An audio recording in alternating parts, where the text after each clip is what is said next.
আচ্ছা, তো আজকে হচ্ছে তোমাদের সাথে আমার বায়োলজির থার্ড ক্লাস, যেখানে আমরা হচ্ছে আজকে একটা অত্যন্ত গুরুত্বপূর্ণ চ্যাপ্টার পড়বো। এটা হচ্ছে খাদ্য, পুষ্টি, পরিপাক। হ্যাঁ, আমাদের জীবনের জন্য যেরকম খাদ্য অনেক বেশি গুরুত্বপূর্ণ, খাওয়া দাওয়া ছাড়া যেরকম হচ্ছে জীবনই কল্পনা করা যায় না। মানে তোমাদের কারোর কথা জানি না, আমি আমি আমার জীবন কল্পনা করতে পারি না, কারণ আমি খুবই বেশি ফুডি। তোমাদের মধ্যে আর কে কে ফুডি আছো অনেক বেশি?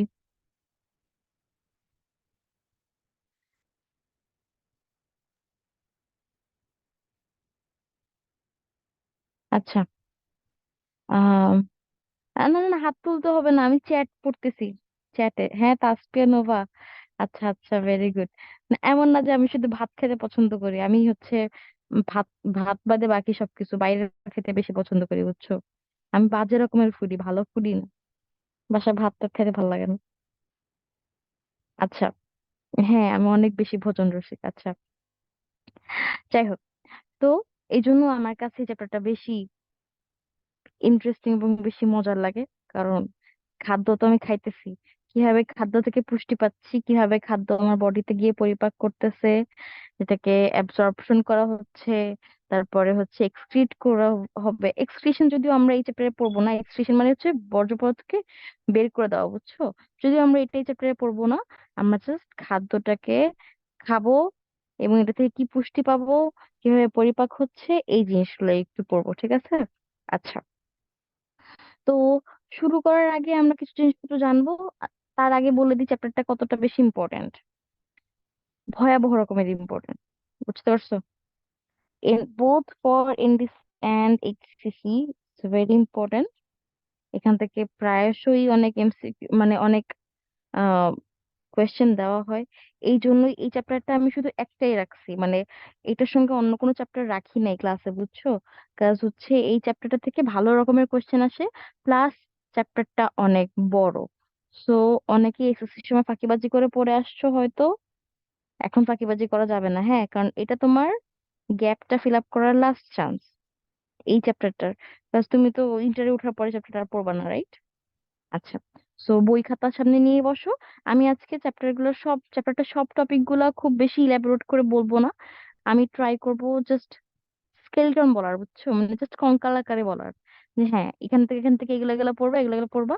জাস্ট যেখানে যেখানে আমার কাছে মনে হবে যে হ্যাঁ, এটা তোমার মনে রাখতে অসুবিধা হতে পারে, মনে রাখবা কিভাবে, সেগুলো নিয়ে কিছু কিছু ডিসকাস করতে হবে বা কিছু বুঝাইতে হবে, সেই জিনিসগুলো নিয়ে আমি শুধু হচ্ছে বেশিক্ষণ টাইম ওয়েস্ট করবো। আদারওয়াইজ আমি জাস্ট বলে যাব, তোমরা জাস্ট নোট করে যাবা, দাগায় যাবা যে কোথায় কোথায় আমি ভালো করে তোমাদেরকে পড়তে বলছি, ঠিক আছে? আচ্ছা। তো পড়ার কোনো শেষ নাই। তাহলে প্রথমত আমরা কি জানি বলো তো? মানে এই চ্যাপ্টারটা ফার্স্ট লাইনে ফার্স্ট পড়াটা কি বলো তো? পড়াটা হচ্ছে যে আমার বইয়ে, মানে সরি, আমার উদ্ভিদ দেহে মোট 60টা অজৈব উপাদান থাকে বা ইনঅর্গ্যানিক এলিমেন্টস থাকে, ঠিক আছে? তো এই এলিমেন্টস গুলোর মধ্যে 16টা থাকে এসেনশিয়াল এলিমেন্টস, ঠিক আছে? তো অজৈব উপাদান 60টা, 16টা হচ্ছে এসেনশিয়াল বা একান্ত প্রয়োজনীয় বা অত্যাবশ্যকীয় উপাদান। এই 16টার মধ্যে আবার দুইটা ভাগ আছে, ম্যাক্রো আর মাইক্রো, ঠিক আছে? ম্যাক্রো এলিমেন্টস আর মাইক্রো এলিমেন্টস। এখন অনেকেরই এখানে একটু কনফিউশন থাকে, আপু ম্যাক্রো এলিমেন্টস কোনটা, মাইক্রো এলিমেন্টস কোনটা, কোনটা কয়টা আছে সেটা আমার মনে থাকে না। তো আমি এটা তাদের সুবিধার জন্য বলি যে এসেনশিয়াল এলিমেন্টস দুই ভাগে ভাগ করতেছি, একটা হচ্ছে ম্যাক্রো, একটা হবে মাইক্রো। এখন মাইক্রো মানে হচ্ছে ছোট, বুঝছো? মাইক্রোবাস দেখছো না? মাইক্রোবাস, মাইক্রোবাস কি, বাস হচ্ছে ছোট যেটা, সেটা হচ্ছে মাইক্রোবাস, বুঝছো? মাইক্রো মানে হচ্ছে ছোট আর ম্যাক্রো মানে বড়। তাহলে ম্যাক্রো হচ্ছে সংখ্যায় বেশি হবে, মাইক্রো হচ্ছে সংখ্যায় কম হবে। এখন এসেনশিয়াল এলিমেন্টস হচ্ছে মোট 16টা, আর তাহলে ম্যাক্রো এলিমেন্টস হচ্ছে 10টা, আর মাইক্রো এলিমেন্টস 6টা। ক্লিয়ার?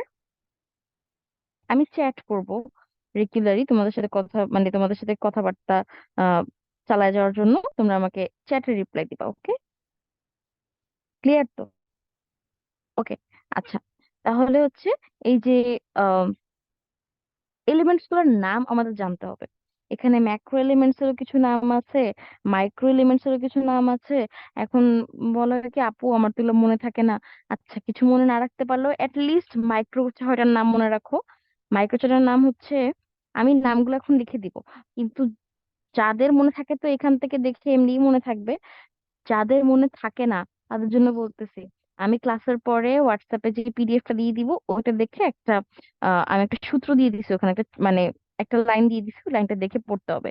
আমি চাইলে এখন ক্লাসের মধ্যে বলে দিতাম লাইনটা, কিন্তু লাইনটা আমি ক্লাসের মধ্যে বলবো না, কারণ আমার কাছে মনে হয় যে অনেকেই পিডিএফটা পরে খুলে দেখো না। খুলে দেখাটা ইম্পর্টেন্ট। ঠিক আছে। আচ্ছা, তাহলে মাইক্রো হচ্ছে জিঙ্ক, কপার,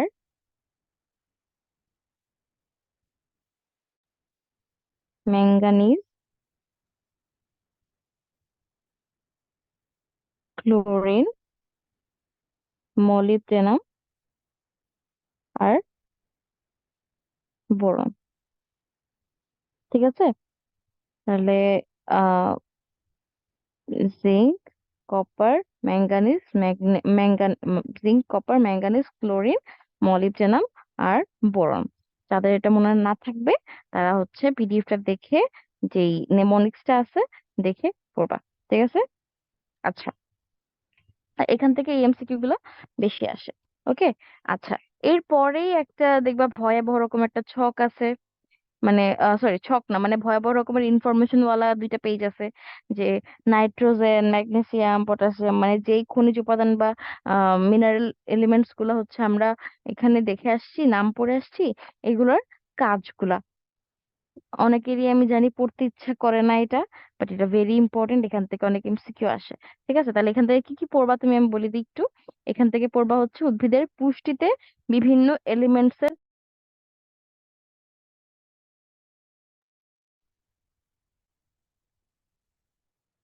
হ্যাঁ, স্পেশালি এখানে যেগুলো পড়বা সেটা হচ্ছে ক্লোরিন, নাইট্রোজেন, পটাশিয়াম, ফসফরাস। ঠিক।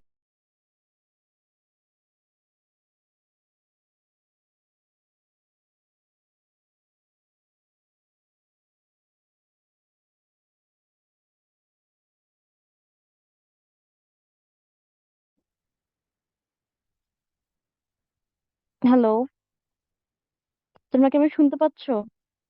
আচ্ছা, তোমরা আজকে রেসপন্সই করতেছো না একদম। হ্যাঁ হ্যাঁ, পারতেছি। না, তোমাকে স্টুডেন্ট কম মাইকটা তো। আনমিউট করতে বলি নাই, স্টুডেন্ট কম আমি জানি, বাট তোমাদেরকে চ্যাটে রিপ্লাই করতে হবে। স্টুডেন্ট কমের সাথে তো কোনো সম্পর্ক নাই, কাজ 16 জন তোমরা আসো, তোমরা 16 জন রেসপন্স করবে না?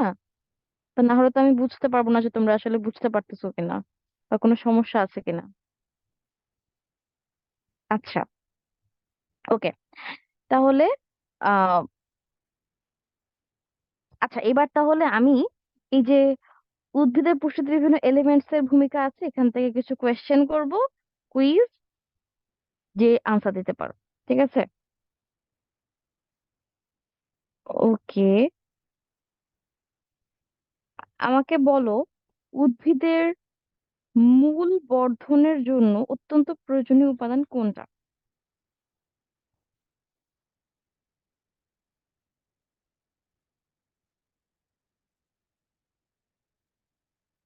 সাসপিয়ানো বা ফসফরাস? জামিউল আমাকে কোয়েশ্চেন করতে, নাইট্রোজেন। আনসার দাও, কোয়েশ্চেন না। জামিউল,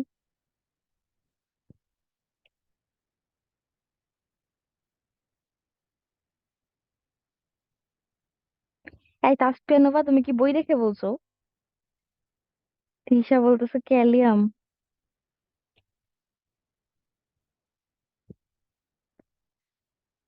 আচ্ছা, তো কারেক্ট আনসার হচ্ছে ফসফরাস। তাহলে তাসফিয়া নোভা সবার ফার্স্ট আনসার দিচ্ছে phosphorus, very good, first. And second হচ্ছে তামিম, ফসফরাস বলছো। আহ, এই বাকিরা হচ্ছে একটু পড়াশোনা করতে হবে। ঠিক আছে, এই জায়গাটা আমি জানি পড়তে ইচ্ছা করে না, একটু সমস্যা লাগতে পারে, বাট পড়বা। ঠিক আছে, ইম্পর্টেন্ট। আচ্ছা, আরেকটা কোশ্চেন করি তাহলে, দেখি তো। সুগার বিটের মূল এবং কাণ্ডের বৃদ্ধির জন্য কোনটি প্রয়োজন? সুগার বিটের মূল এবং কাণ্ডের বৃদ্ধির জন্য কোনটি প্রয়োজন? সবার আগে বলছে শামস রাফসান ক্লোরিন, তাসপিয়ানোভা ক্লোরিন, জামিউল, ফাইজা, Tisha. Very good, very good, very good. এই কোশ্চেনটা তোমাদের আসছিল, হ্যাঁ, সম্ভবত নটরডেমে আসছিল। যাই হোক, আচ্ছা, তারপরে বলো, নিউক্লিক অ্যাসিড তৈরির অত্যাবশ্যকীয় উপাদান কোনটা?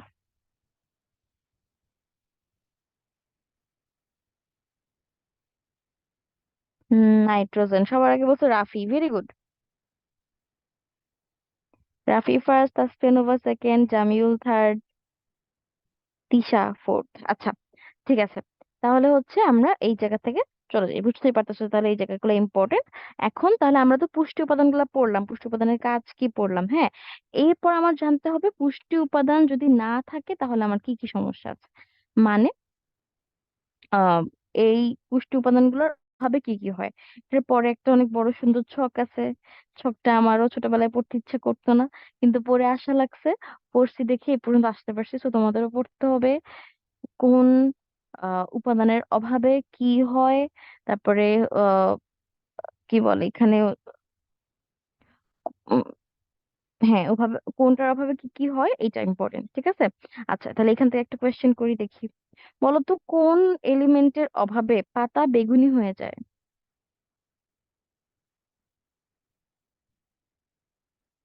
Phosphorus, Tasfia Nova, very good. Rafi, Rafi, potassium না, পটাশিয়াম না, ফসফরাস হবে। Very good, very good. Tasfia Nova, very good. তুমি আজকে দুইবার ফার্স্ট হয়েছো। আফিফা, মাহাদি, আদিব, মুস্তফা, তামিম, তোমরা সবাই কারেক্ট আনসার দিছো। ফাইজা, সবাই কারেক্ট আনসার দিছো, ভেরি গুড। আচ্ছা, তাহলে এই জায়গাগুলো দাগাই দিবা। এই ছকটার মধ্যে থেকে কোনটার অভাবে কি কি হয় এবং মানে সিগনিফিকেন্ট চেঞ্জেস কি কি হয়, কোনটার অভাবে কিরকম কালার হয়। যেমন ম্যাগনেসিয়াম এর অভাবে হচ্ছে সবুজ রংটা হালকা হয়ে যায়। পটাশিয়ামের জন্য মানে ফসফরাসের অভাবে পাতা বেগুনি হয়ে যায়। পটাশিয়ামের অভাবে পাতার শীর্ষ এবং কিনারা হলুদ হয়, মৃত অঞ্চল সৃষ্টি হয়। এই জিনিসগুলা লাগবে, ঠিক আছে। আর ক্লোরোসিস কোন কোন উপাদানের আহ অনুপস্থিতিতে হতে পারে, এটা দেখবা, ঠিক আছে। আচ্ছা, তারপরে খাদ্যের প্রধান উপাদান কি কি। আমরা জানি সবসময় কার্বোহাইড্রেট, প্রোটিন এন্ড ফ্যাট, বা হচ্ছে শর্করা, আমিষ, স্নেহ, এটা হচ্ছে মেইনলি প্রধান উপাদান। কোন উপাদানের কাজ, মেইন কাজ কি জানতে হবে। এছাড়াও যে আরো তিন ধরনের উপাদান আছে, খাদ্যপ্রাণ বা ভিটামিন, খনিজ লবণ, পানি, এগুলোর কাজ জানতে হবে।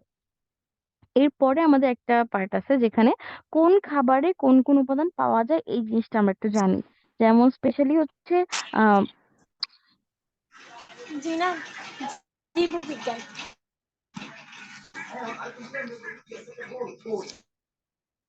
এরপর থেকে মাইক নিয়ে একটু কেয়ারফুল থাকতে হবে আসলে। মাইক নিয়ে তুমি কেয়ারফুল একজন না থাকলে পুরো সবার ক্লাসে হ্যাম্পার হয়, আমার মনোযোগ ডিস্ট্রাক্ট হয়ে যায়। আমি কিন্তু দেখি কার মাইকটা আনমিউট হয়ে যায়। তিনটা ক্লাস হয়ে গেছে, এখনো যদি আমার এগুলো শিখায় দেওয়া লাগে। আচ্ছা, তাহলে আসি। উম হ্যাঁ, শর্করা। শর্করার এখানে হচ্ছে আহ দেখো, দুধে ল্যাকটোজ থাকে, গম, আলু, চাল এগুলোতে শ্বেতসার বা স্টার্চ থাকে। এই তারপরে হচ্ছে ধরো, আচ্ছা, এরপর দেখবে একটা ছক আছে, ছক শর্করা ছক আছে। এক শর্করা, দ্বি শর্করা, বহু শর্করা লিখে তোমরা, আমি সাজেস্ট করবো বাংলা নামটা না পড়ে ইংলিশ নামটাই পড়বা। মনোস্যাকারাইড, ডাইস্যাকারাইড, পলিস্যাকারাইড, এই নামগুলো একটু বেশি রিনাউন্ড, ঠিক আছে। আচ্ছা, তো মনোস্যাকারাইড কিসে পাওয়া যায়? গ্লুকোজে। মানে মনোস্যাকারাইড উদাহরণ কি? গ্লুকোজ। গ্লুকোজ কোথায় পাওয়া যায়? মধু, ফলের রসে। ডাইস্যাকারাইডের উদাহরণ হচ্ছে সুক্রোজ, ল্যাকটোজ। কোথায় পাওয়া যায়? চিনি, দুধে। এই জিনিসগুলো এভাবে পড়তে হবে, ঠিক আছে। আর আরেকটা জিনিস, একটা একটা কোয়েশ্চেন করি, দেখি কেউ কারেক্ট আনসার দিতে পারো কিনা। পারলে, পারলে সে একদম এক্সট্রাঅর্ডিনারি স্টুডেন্ট আসলে। বইয়ের মধ্যে এক্স্যাক্টলি নাই, একটু মাথা খাটায় বলতে হতে পারে। আমি এক্সপেক্ট করতেছি না আসলে এই লেভেলে কেউ এটা পারবা, বাট পারলে খুবই খুবই খুবই বেশি ভালো লাগবে আমার অ্যাজ আ টিচার, ঠিক আছে। আচ্ছা, তো কোয়েশ্চেনটা হচ্ছে, পাকা আমে কোন শর্করা থাকে? পাকা আমে কোন শর্করা থাকে? দেখি, ইচ্ছা ফ্রুকটোজ। মতো বলো। প্লিজ মাইকটা আনমিউট করার permission আমি কাউকে দেই নাই, চ্যাটে বলতে হবে।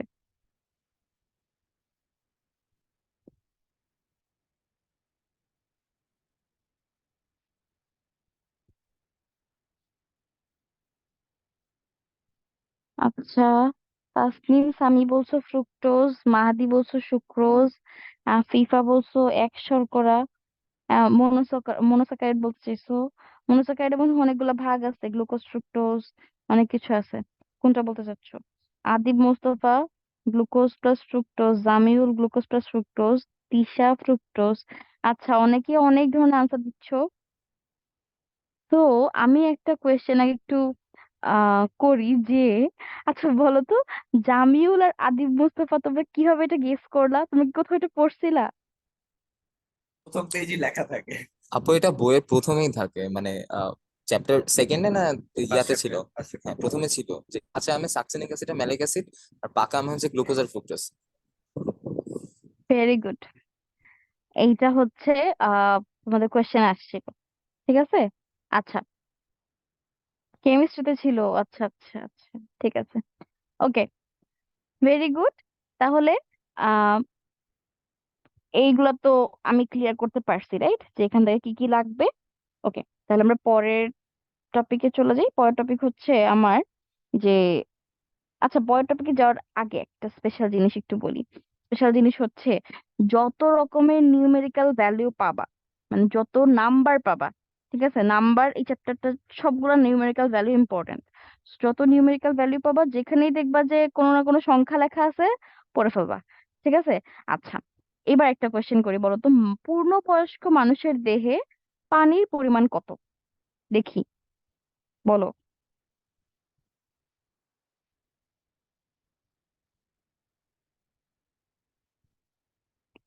1500 ml? আমি কত পার্সেন্টেজ জিজ্ঞেস করতেছি।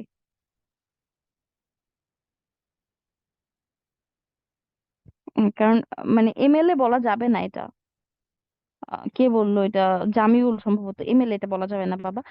মানে লিটার বা এমএল এ কোনটা বলে বলো তো? আমি একদিনে কতটুকু পানি পান করতে পারি সেটাকে বলে।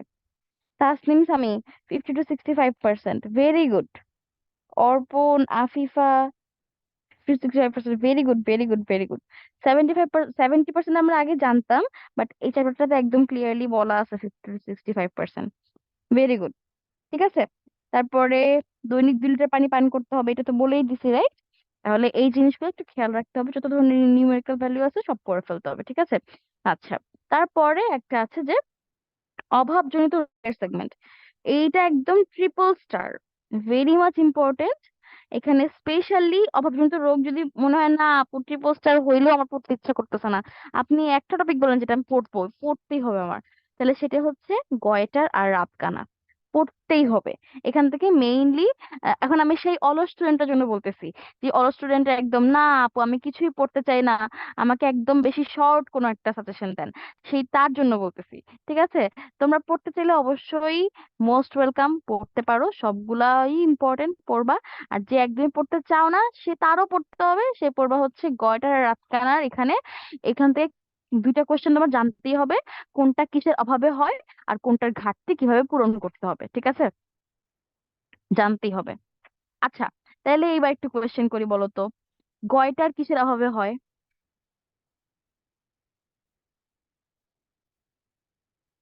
গয়টার কিসের অভাবে? Iodine, iodine, very good very good very good.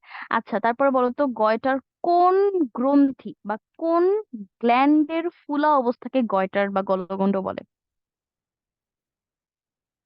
Thyroid, very good. Rafi first, আমি সেকেন্ড থার্ড কে ধরতেই পারতেছি না, সবাই পারে, ভেরি গুড। আচ্ছা, তাহলে বুঝলাম আমরা। তারপরে আহ রাতকানা তো ভিটামিন এর অভাবে হয় জানোই, ঠিক আছে। চোখের ভিতরে দুই ধরনের সংবেদী কোষ থাকে, রড আর কোন। এই মেইনলি রড কোষগুলো ক্ষতিগ্রস্ত হইলেই হচ্ছে আমার রাতকানা রোগ হয়, ঠিক আছে। মানে মানে অল্প আলোতে ভালো দেখতে পায় না, চোখে সবকিছু ঝাপসা দেখে, চোখ রোগটা বেড়ে গেলে কর্নিয়া ঘোলাটে হয়ে যায়, ঠিক আছে। এই জিনিসগুলো রাতকানা রোগে দেখা যায়। আর রিকেটস থেকে জানতে হবে তোমার এতটুকুই, যে ভিটামিন ডি এর অভাবে রিকেটসটা হয়, মেইনলি বাচ্চাদের হয়, ঠিক আছে। আর কি বলে এটার কারণে ক্যালসিয়াম আর ফসফরাস শোষণ কমে যায়। তাহলে ভিটামিন ডি এর অভাবে যে শুধু সেটা না, ক্যাল ভিটামিন ডি প্রাইমারিলি অভাব হচ্ছে, ঠিক আছে? ভিটামিন ডি আমি ইনটেক করতেছি না, এটা অভাব হচ্ছে। কিন্তু এটা অভাব হওয়ার কারণে আমার বডিতে ক্যালসিয়াম আর ফসফরাসটাও কিন্তু শোষণ হচ্ছে না। তো যদি তোমার এরকম কোনো কনফিউজিং স্টেট থাকে যে কোনটার অভাবে রিকেটস রোগ হয় না, এন্ড অপশনে যদি ভিটামিন ডি, ক্যালসিয়াম, ফসফরাস তিনটা থাকে এবং ফোর্থ অপশনে অন্য কিছু একটা থাকে, তাহলে ওই অন্য কিছু একটা হবে আনসার। ঠিক আছে? ক্যালসিয়াম, ফসফরাস এগুলো যদি কোনোভাবে অভাব হয় তাহলে এই রোগটা হইতে পারে মাঝে মাঝে। আচ্ছা, তারপরে আহ রক্ত শূন্যতা, এখান থেকে কি কি পড়তে হবে? এখান থেকে পড়তে হবে হচ্ছে আহ মানে রক্ত শূন্যতা কিসের অভাবে হয়, এটা সেম জিনিস, যে আয়রন বা লৌহ, ফলিক অ্যাসিড, ভিটামিন বি 12 এগুলোর অভাব হলে হচ্ছে রক্ত শূন্যতা বা অ্যানিমিয়া হবে। ঠিক আছে? কাদের এই রোগটা বেশি হবে, কিভাবে, মানে মেইনলি এই অভাবজনিত রোগগুলো থেকে এই দুইটা জিনিসই তুমি পড়বে। কোন কোনটার অভাবে হবে, কাদের বেশি মানে সরি, তিনটা জিনিস পড়বা মেইনলি, কোনটার অভাবে হয়, কাদের বেশি হয়, আর কিভাবে এটার ঘাটতি পূরণ করা যাবে। ঠিক আছে? ওকে, তাহলে তারপরে আমরা চলে যাই। তারপরে আমার হচ্ছে এই যে খাদ্য ক্যালোরির কিছু ম্যাথ আছে। শর্করাতে 4 ক্যালোরি থাকে, আমিষে 4, চর্বিতে 9। তারপরে হচ্ছে যে 20 গ্রাম চিড়ায় এত গ্রাম শর্করা, এত গ্রাম প্রোটিন, এত গ্রাম স্নেহ, তাহলে 1 কেজি চিড়াতে কত পরিমাণ, এগুলো একটু দেখে যাবা, এটা একটু দেখে যাবা। কিন্তু বেশ মানে এইটার চেয়ে বেশি মেগা ইম্পর্টেন্ট টপিক হচ্ছে বিএমআর বিএমআই, বুঝছো? বিএমআর বিএমআই থেকে কি পড়তে হবে? বিএমআর বিএমআই আমি জানি তোমরা কেউই হয়তো স্কিপ করে যাও না, যেহেতু এসএসসি সবাই দিয়ে আসছো, বাট স্টিল আমি একবার বলেছি বিএমআর বিএমআই থেকে কি পড়তে হবে, কারণ ওই তো আমার টার্গেট হচ্ছে সেই একজন আহ কি বলে অলস স্টুডেন্ট যে বলবে যে "আমি কিছুই পড়তে চাই না আপু, আমাকে একটা টপিক বলেন যে আমি এখান থেকে পড়তেই হবে"। আমি সেটা বলতেছি, ঠিক আছে? First of all, BMR BMI এর ফুল ফর্ম জানতে হবে। আচ্ছা, তাহলে আমাকে বলো তো বিএমআই এর ফুল ফর্ম কি? দেখি ফার্স্ট কি হও, বিএমআই এর ফুল ফর্ম কি?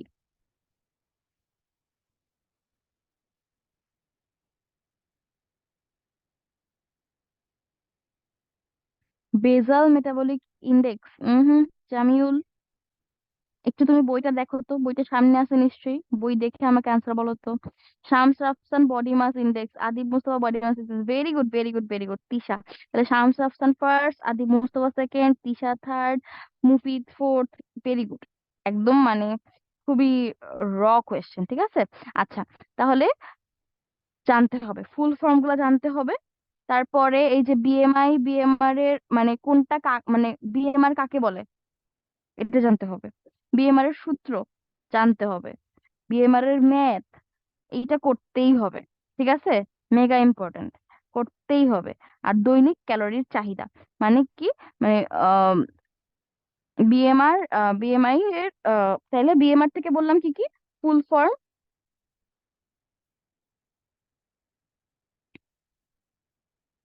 আচ্ছা, বিএমআর, আমার সাউন্ড যদি ক্লিয়ার না শোনা যায় তাহলে আমাকে কাইন্ডলি একটু জানাবা।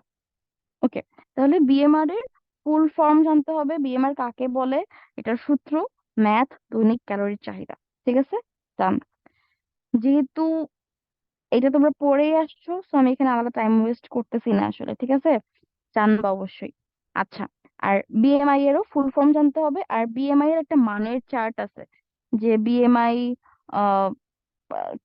কি বলে, বিএমআই হচ্ছে 18.5 এর নিচে থাকলে শরীরের ওজন কম, 18.5 থেকে 24.9 হলে সুস্বাস্থ্যের সমান। তারপরে হচ্ছে কত হলে ওজন অতিরিক্ত হবে, কোনটা মোটা হওয়ার প্রথম স্তর, কোনটা দ্বিতীয় স্তর। ঠিক আছে? এই জিনিসগুলো জানতে হবে। আচ্ছা, তাহলে তোমরা কি কেউ নিজেদের বিএমআই মাপছো? বলো তো। বিএমআই আর বিএমআর এর ম্যাথ শেখার পর সবার আগে আমি নিজের বিএমআই মাপছিলাম। তোমরা মাপছো?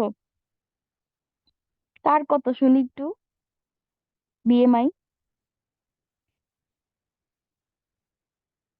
বা আমার মতো পাবলিক অনেক আছে দেখি। হ্যাঁ, কার কত? শামস রাফসান 24.9 ছিল, 19.8 ছিল আদিবের, আহনাফ। আচ্ছা আচ্ছা আচ্ছা, ভেরি গুড।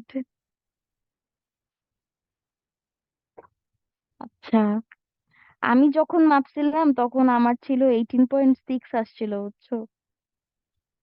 এখন সম্ভবত 21, 22 এমন হবে। ডোন্ট নো, প্রিসিপলি মাপা হয়নি। যখন মাপছিলাম আমি ছোটবেলায়, ছোটবেলায় বলতে যখন 19-এ ছিলাম আর কি, তখন 18.6 ছিল। যাই হোক, 17 পয়েন্ট সামথিং। রাফি, বিএমআই বাড়াও বুঝছো, শরীরের জন্য একদম ভালো না বিএমআই। বিএমআই এর সুস্বাস্থ্যের মানের নিচে থাকা। আচ্ছা, ওকে, ঠিক আছে তাহলে। বিএমআই টপিক সম্পর্কে বলা হলো, ওকে। তারপরে ভেজাল, এই যে ধরো ভেজাল বাংলাদেশ। ভেজাল বাংলাদেশে বসে যদি তুমি ভেজাল না পড়ো তাহলে কি হবে বলো? হবে না। তাহলে তুমি ভেজালের বাংলাদেশ কিভাবে থাকবা? ঠিক আছে, তো ভেজাল বা বিষাক্ত দ্রব্যের এখান থেকে পড়তে হবে এটার উৎস আর প্রতিকার।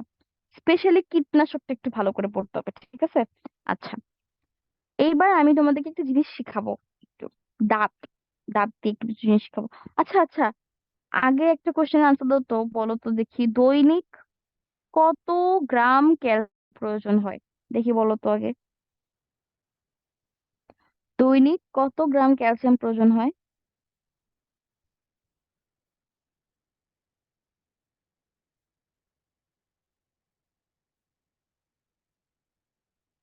তাসনিম আমি বলছো 1200, রাফি বলছে 50 থেকে 60, তাসনিম সামি আবার ম্যাগনেসিয়াম বলছো। কি বুঝলাম না তোমার কথা। না না, 2000 থেকে 2500 হবে না এটা। এটা রাফি কারেক্ট আনসার দিছে, 50 থেকে 60 গ্রাম অথবা লিস্ট 50 গ্রাম বললেও হবে। আচ্ছা, তুমি মিলিগ্রামে বলছো? স্টিল মানে 50 গ্রাম লাগবে না, আমি কোয়েশ্চেনে গ্রাম যেহেতু বলে দিছি, মিলিগ্রামে বললে হবে না, আসলে গ্রামই বলতে হবে। ঠিক আছে, আচ্ছা, তাহলে আমি এবার একটু দাঁত সম্পর্কে পড়ে। এই দাঁত যে এখন আমি তোমাদেরকে পড়াচ্ছি না, এখন ভালো করে পড়লে এরপরে ইন্টারের পরে মেডিকেল এসেও লাগবে, কারো কোনো সমস্যা কখনোই হবে না ইনশাল্লাহ। আর ঠিক আছে, আচ্ছা, দাঁত প্রথমে কয় পাটি থাকে? 2 পাটি, বলো। 2 পাটি, এই যে উপরের পাটি, এই যে নিচের পাটি, ঠিক আছে? ওকে, তো মানে পাটি বা চোয়াল যেটাই বলি না কেন, দাঁত হচ্ছে দুইটা চোয়াল থাকে আর কি, ঠিক আছে? আচ্ছা, তো আমি কি করব, এই উপরের আর নিচের চোয়ালে ভাগ করে দিচ্ছি, ঠিক আছে? এই যে ভাগ করে দিচ্ছি। এবার উপরের ধরো এই যে কোনো একটা চোয়ালকে নিয়ে আমি এখন ডিসকাস করতেছি, আরেকটা চোয়ালকে মুছে দিই, রাইট? আরেকটা চোয়ালকে আমি একটু মুছে দিই, দাঁড়াও। সেরা আবার কই? আচ্ছা, যাই হোক, আরেকটা চোয়ালকে আমি মুছে দিছি। ঠিক আছে, তাহলে এই যে এটা হচ্ছে উপরের চোয়াল, শুধু আমি একটা চোয়াল নিয়ে হিসাব করতেছি। একটা চোয়ালকে আমি আবার অর্ধেক ভাগে ভাগ করব, সমান 2 ভাগে ভাগ করব, ঠিক আছে? এবার এই যে একটা পার্ট আমি দেখতেছি, এই যে একটা পার্ট, মানে আমি যে চোয়াল, প্রথমে আমার চোয়াল আছে 2টা, উপরের চোয়াল নিচের চোয়াল। আচ্ছা, কেউ যদি হোয়াইট বোর্ডটা ফলো করতে না পারো সামহাও কোনো সমস্যার কারণে, তাহলে আমি বলতেছি মুখে সেটা শুনো, ঠিক আছে? পরবর্তীতে ইউটিউবের ক্লাসে দেখে নিতে পারবা, সমস্যা নেই। আচ্ছা, তা আমি উপরের চোয়াল নিচের চোয়ালে ভাগ করে ফেলছি না? এখন আমি উপরের চোয়াল মানে এই 2টা চোয়ালের মধ্যে যে কোনো একটা চোয়াল নিয়ে আলোচনা করতেছি। ওই চোয়াল, একটা চোয়ালকে আমি আবার সমান 2 ভাগে ভাগ করছি, ঠিক আছে? তাহলে তার মানে কি? আচ্ছা, সমান 2 ভাগে ভাগ করছি, এবার এই যে একটা চোয়ালের অর্ধেক, এই পোর্শনে কয়টা দাঁত আছে, এইটা আমরা পড়বো, ঠিক আছে? এইটা আমরা পড়বো, তাহলে এইটা পড়বো, এটা জানবো আমরা। ICPM, ঠিক আছে? ইংলিশ মিডিয়াম মানে ইংলিশ ভার্সন, বাংলা ভার্সন সবার জন্য আমি এটা ইংলিশেই বলতেছি। স্টিল আমি বাংলায় বলে দিব কিছু, বাট আমি বলবো, প্রেফার করব যে ইংলিশে জানাটা বেটার, এইটা স্পেশালি, ঠিক আছে? আচ্ছা, তো I for incisor, C for canine, P for premolar, M for molar. Incisor হচ্ছে কি বলতো, কর্তন। সিজার, সিজার কাটা, সিজার কি করে, কাটে না? তাহলে ইনসিজার হচ্ছে কর্তন। ক্যানাইন হচ্ছে ছেদন। প্রিমোলার হচ্ছে অগ্রপেশন, আর মোলার হচ্ছে পেশন। মানে এইটার নাম্বার হচ্ছে আমাদের 2123। হ্যাঁ, 2123, ঠিক আছে? তাহলে একটা চোয়ালের, একটা চোয়ালের অর্ধেকের মধ্যে আমার ইনসিসার থাকবে 2টা। আমি অ্যাডাল্টের ক্ষেত্রে বলতেছি, এটা অবশ্যই অ্যাডাল্ট, বাচ্চাদের ক্ষেত্রে না, অ্যাডাল্ট। এই যে এই যে দেখো, এখানে থাকবে ইনসিসার দুইটা, ঠিক আছে, ক্যানাইন থাকবে একটা, তারপরে প্রিমোলার আবার দুইটা থাকবে, তারপরে মোলার থাকবে তিনটা। তাহলে এই যে এক পার্টিতে মানে একটা চোয়ালের অর্ধেকে কয়টা দাঁত আছে? দুই আর একে তিন, চার পাঁচ, পাঁচ তিন আটটা, ঠিক আছে। তাহলে আমার এই একটা চোয়ালে হোললি কয়টা দাঁত থাকবে? আট প্লাস আট, 16টা, ঠিক আছে।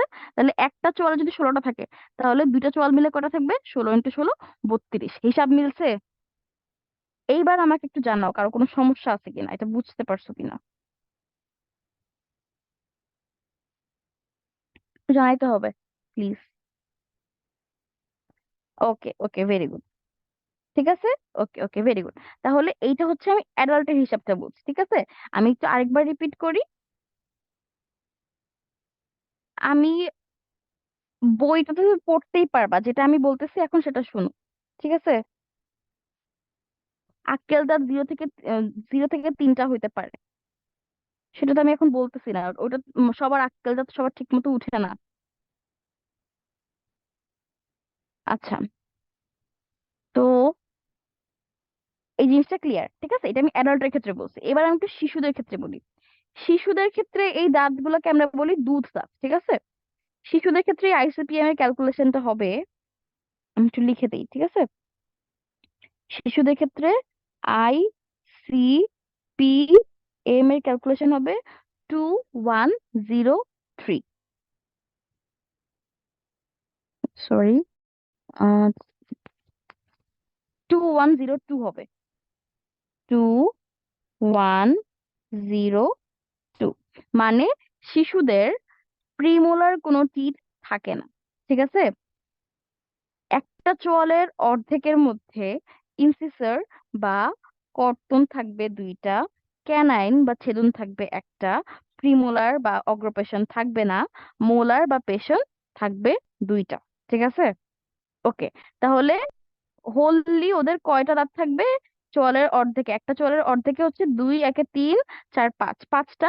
তাহলে হোললি ওর দাঁত থাকবে 5 × 4 = 20টা, ঠিক আছে।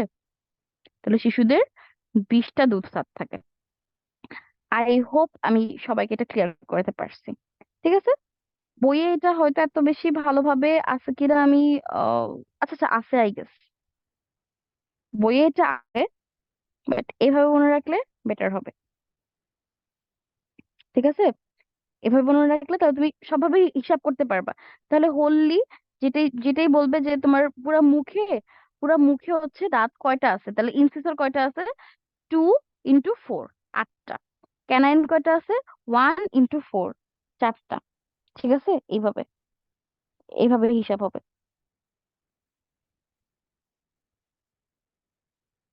আচ্ছা, তো আহ আক্কেল দাঁতের হিসাব যেহেতু হচ্ছে জিজ্ঞেস করছো, আক্কেল দাঁতের হিসাবটা আমি একটু বলেই দেই। লাস্ট মোলার টিথকে আক্কেল দাঁত বলে, লিখে দিচ্ছি।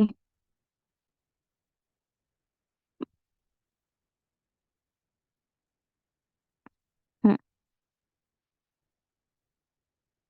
Last molar teeth, not necessarily সবার এই লাস্ট মোলার টিথ উঠবে, বা চার মানে চোয়ালের প্রত্যেক মানে 4টা পার্টেই উঠবে এমন না।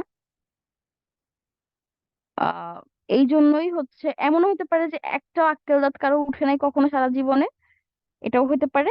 আবার এমনও হতে পারে মানে হোললি 4টা আক্কেল দাঁত আছে, এমনও হতে পারে, ঠিক আছে। তার লাস্ট মোলার টিথ হচ্ছে আক্কেল দাঁত। তাহলে আমার এই পাশে মানে এই যে দেখো, মোলার বা পেশন বলছি না, এখানে তাহলে 2 + 1, দুইটা উঠবেই, আর একটা উঠবে কিনা শিওর না। এই একটাই হচ্ছে আক্কেল দাঁত, ঠিক আছে। ওকে, তাহলে এই হিসাবটা গেল, দাঁত সম্পর্কে আমরা জানলাম। এরপরে আমাদের কি পড়তে হবে? এরপরে আমরা চলে যাব হচ্ছে মানে তাহলে আমার মেইনলি খাদ্য পুষ্টিটা শেষ, ঠিক আছে। আমরা এবার পৌষ্টিকতন্ত্র বা ডাইজেস্টিভ সিস্টেম চলে যাচ্ছি। মেইনলি পৌষ্টিকতন্ত্র বা ডাইজেস্টিভ সিস্টেমকে আমরা দুই ভাগে ভাগ করতে পারি। পৌষ্টিক নালী, পৌষ্টিক গ্রন্থি। আমি একটু এটা স্ক্রিন শেয়ার দিয়ে দেখাবো।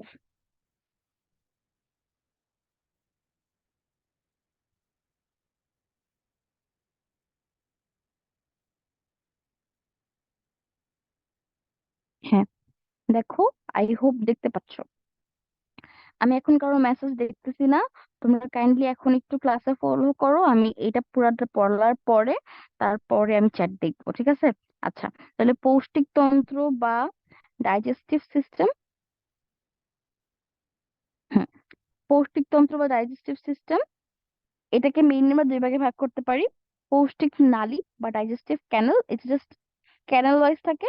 আর এটার সঙ্গে যেই ছোট ছোট গ্ল্যান্ডস গুলো থাকে, এগুলো হচ্ছে আমার পৌষ্টিক গ্ল্যান্ড বা ডাইজেস্টিভ গ্ল্যান্ডস, ঠিক আছে? ওকে, কাইন্ড অফ একটা ট্রি এর মতোই, বুঝছো? এই সিস্টেমটা একটা ট্রি এর মতোই।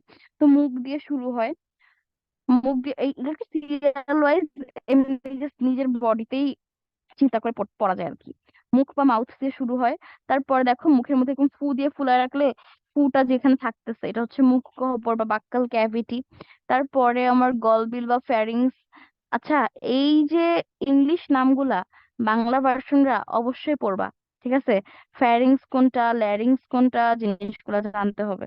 গলবিল, ফ্যারিংস, তারপরে অন্ননালী বা ইসোফ্যাগাস, তারপর পাকস্থলী বা স্tomach, এরপরে অন্ত্র বা ইন্টেস্টাইন।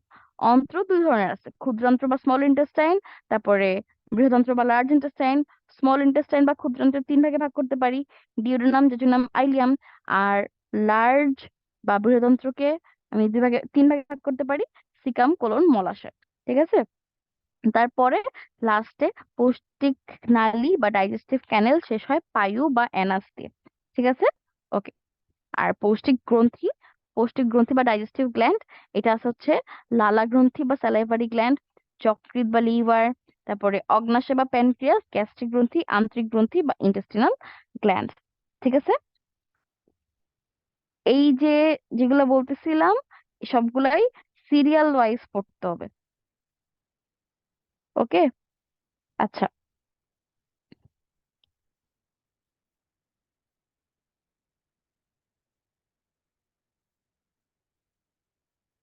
ওকে। তাহলে এই জিনিসটা একটু ক্লিয়ার হলো। পৌষ্টিক নালীর মধ্যে কোনগুলো আছে, পৌষ্টিক গ্রন্থির মধ্যে কোনগুলো আছে, এখান থেকে এমসিকিউ করা খুবই সোজা, ঠিক আছে? আমি হলে এখান থেকে একটা এমসিকিউ করতাম। সো এটা জানতে হবে।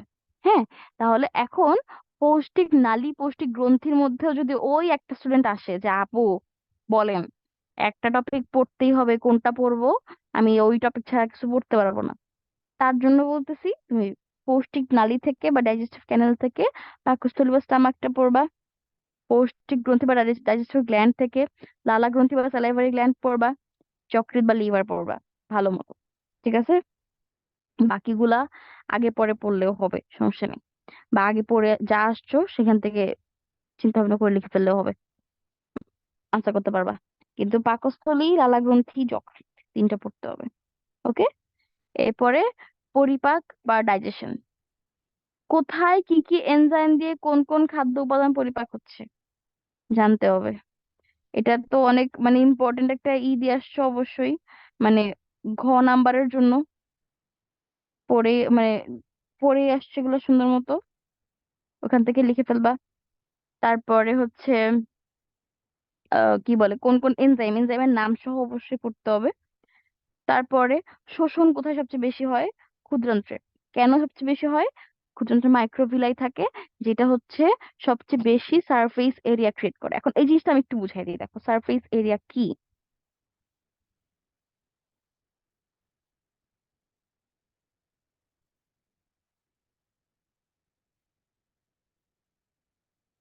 ইস,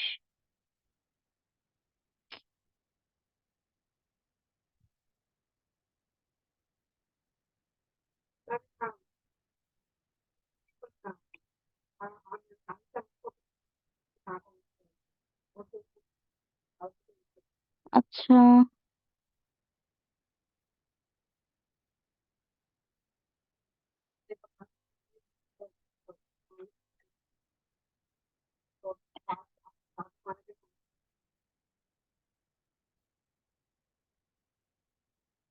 আম, আচ্ছা, আমি একটু সারফেস এরিয়াটা বুঝাতে চাচ্ছিলাম।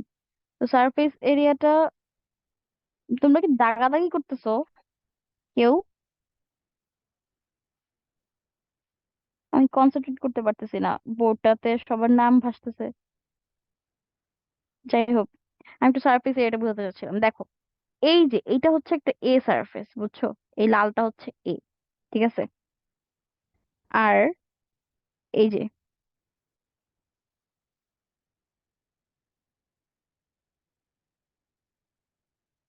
এটা হচ্ছে বি সারফেস। তো এই যে এ সারফেস আর বি সারফেস, দেখো আমি সেম লেন্থ পর্যন্ত রাখছি, হ্যাঁ। এখন আমাকে বলো, কোনটার ক্ষেত্রফল বেশি, এ নাকি বি?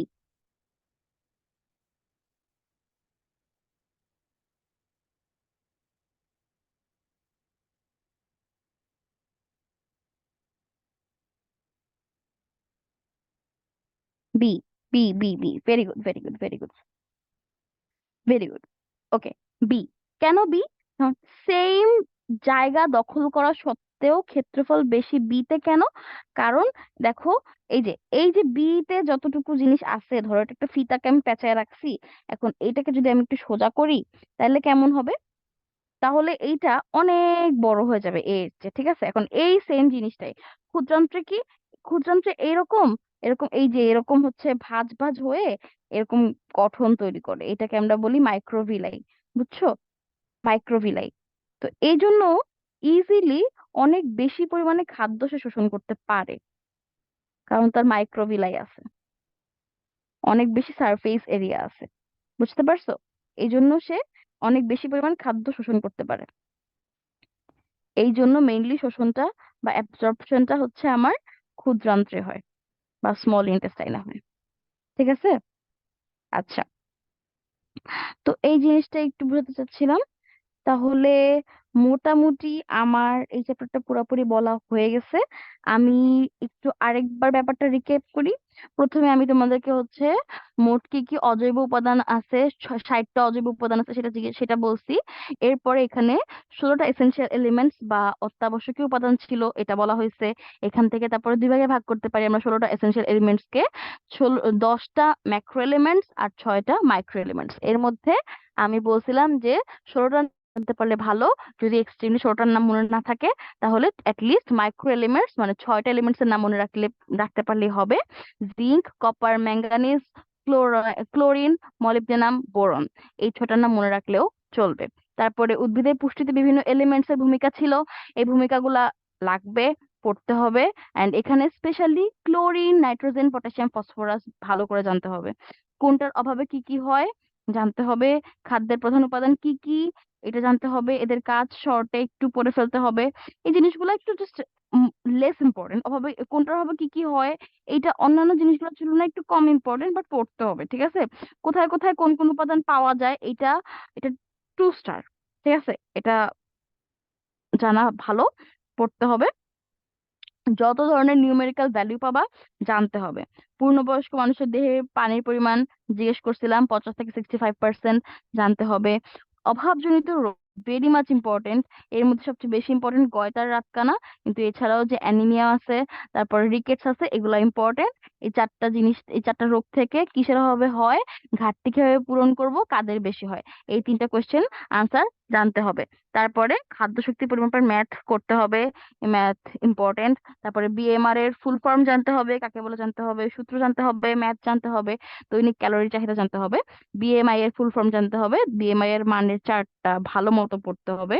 ভেজাল বা বিষাক্ত দ্রব্যের উৎস বা প্রতিকার, ভেজাল বাংলাদেশ, এগুলো ভালো করেই পড়তে হবে, যাতে তোমরা ভেজাল এগুলাতে আর না মিশাও। তোমরা যখন বড় হবে তখন যাতে বাংলাদেশ আর ভেজাল বাংলাদেশ না থাকে, ঠিক আছে? এরপরে দাঁত কোথায়, মানে 4 ধরনের দাঁতের কাজ কি, দাঁতের কয়টা নাম্বার আছে, দাঁতের নাম্বারটা আমি একটু বোঝানোর ট্রাই করছি। আই হোপ সেটা ক্লিয়ার হয়েছে। তারপরে পৌষ্টিক গ্রন্থি বা মানে পৌষ্টিক আহ তন্ত্র বা ডাইজেস্টিভ সিস্টেমে চলে গেছি, যেখানে আমরা এটাকে 2 ভাগে ভাগ করছি: পৌষ্টিক নালী বা ডাইজেস্টিভ ক্যানেল, পৌষ্টিক গ্রন্থি বা ডাইজেস্টিভ গ্ল্যান্ড।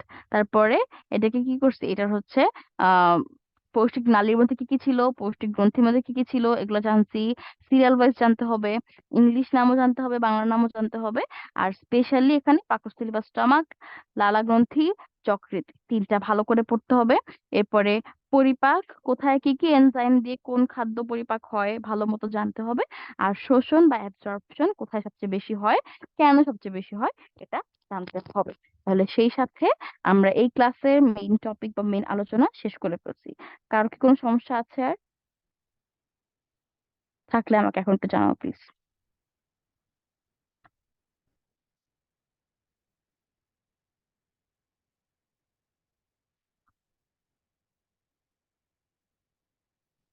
অর্পণ, কোনো সমস্যা নাই। আচ্ছা, কারো কোনো সমস্যা কি আছে? থাকলে বলো, বেশিক্ষণ সময় নেই। আচ্ছা, না না না, ঠিক আছে ঠিক আছে, না না না, কোনো সমস্যা নাই। ওকে ওকে ওকে, ভেরি গুড। তোমাদের অবশ্য কোনো সমস্যা থাকারও কথা না, তোমরা সব ট্যালেন্ট কিড, সবাই সব পারো। এসএসসি দিয়ে আসছো, ইনশাল্লাহ সামনেও ভালো রেজাল্ট করতেই পারবা, ভালো একটা কলেজে ভর্তি হতে পারবা, সমস্যা নেই। সো কারো কোনো সমস্যা নাই। আর আমি পিডিএফটা হোয়াটসঅ্যাপ গ্রুপে দিয়ে দিব, পড়ে ফেলবা। ঠিক আছে, তাহলে সেই সাথে এই ইম্পর্টেন্ট চ্যাপ্টারের ডিসকাশনটা আমরা শেষ করতেছি। Best of luck to you all. কেউ মানে প্যারা নিবা না, বুঝছো? সব পড়া শেষ হয়ে যাবে ইনশাল্লাহ। প্যারা নিবা না বলতে আবার এমন না যে না, আপু বলছে যে কোনো প্যারা নিবো না তার মানে কোনো পড়াশোনা করবো না, এখন শুধু চিল আর চিল।